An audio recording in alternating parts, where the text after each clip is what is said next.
Lush, and I'm here in the Hub Culture Pavilion in Davos at the World Economic Forum. Really pleased to be joined by Professor Joe Nye. Thanks for coming back, second year in a row. Nice to be back with you.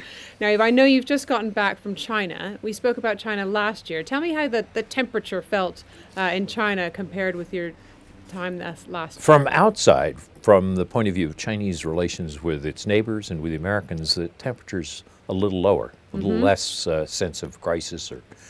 And from inside, which is talking to some Chinese friends of mine who are intellectuals and so forth, the temperature is higher.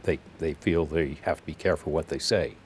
And so you have Xi Jinping, who is essentially trying to open up on some market reforms, close down on some corruption, but along with that goes tightening up on human rights. So it's a mix, inside and outside. And what's the feeling between China, Japan, and the States? How do you put that? Well, the dispute over the Senkaku or Diaoyu Islands, depending on which country is naming them, is still there, and it's still intense. The Chinese ships still go into water the Japanese claim, and the Coast Guards are off each other's bow, so to speak. But there's been a couple of things that are interesting.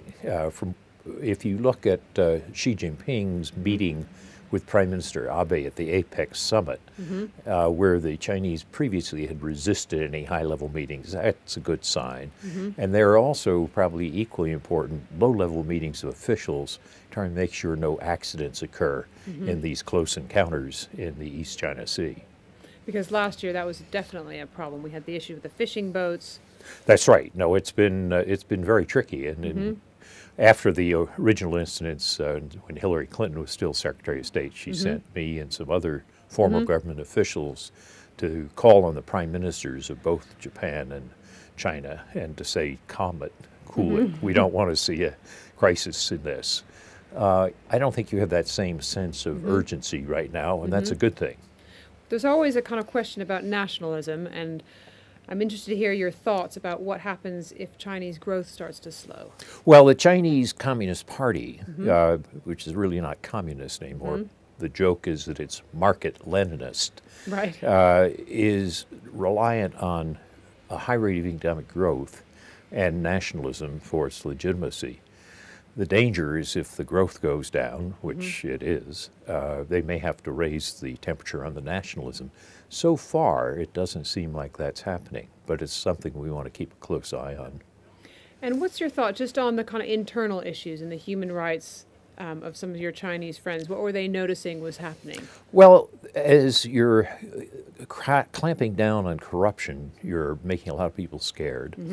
And there's also a feeling on the part of the Chinese leadership that they don't want to take any risks as they open up on some of the market reforms. There's a split between some of the old Maoist factions and some of the more liberal, market-oriented factions. And one of the results of that is that they're curbing what people say. They've always curbed what people say, but the degree of curtailment is greater. Professor Nye, thank you very much for stopping in. Nice to be with you again. Culture Pavilion here in Davos.